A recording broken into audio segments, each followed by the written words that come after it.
நாயகம் ஸல்லல்லாஹு அலைஹி வஸல்லம் நண்பகல் நேரத்திலே மஸ்ஜித் நபவிக்குள்ளே வருகிறார்கள். அபு உமாமத்துல் பாஹிலி என்ற நபித்தோழர் அமர்ந்திருக்கிறார். ரசூலுல்லாஹ் கேட்டாங்க, மாலி அராக ஃபீ ஹாதல் மஸ்ஜிதி கைர வக்தி ஸலா, தொழுகை அல்லாத நேரத்திலே பள்ளியிலே ஏன் அமர்ந்திருக்கிறீர்?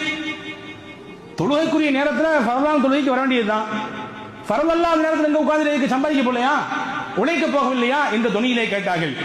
அதற்கு அபு உமாமா சொன்னார்கள், யா ரசூலுல்லாஹ், எனக்கு ஏற்பட்ட கவலை, எனக்கு நான் கொடுத்தாக வேண்டிய கடன் சிரமம், இதனால் தத்தளித்துக் கொண்டிருக்கிறேன், கவலையில வந்து உட்கார்ந்திருக்கேன். நாங்க பாருங்க, ரசூலுல்லாஹ் அதி அற்புதமான துஆவை கற்றுக் கொடுத்தார்கள்.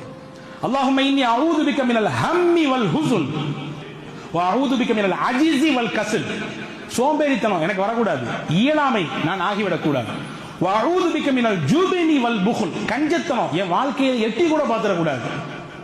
கோழைத்தனம் இதுவும் எனக்கு வேண்டவே வேண்டாம். வஅஊது பிக மின் கலபத்தி தைன் வ கஹ்ரி ரிஜால், கடன் மிகைத்து போவதை விட்டும் நான் உன்னிடத்திலே பாதுகாப்பு தருகிறேன், பிறரால் அடக்கி ஆளப்படுவதை விட்டும் பாதுகாப்பு தருகிறேன். சுதந்திரமா இருக்கணும் எல்லாருமே, யாரும் யாரையும் அடக்கக்கூடாது, யாரும் யாரையும் கடிவாளம் போட நினைக்க கூடாது.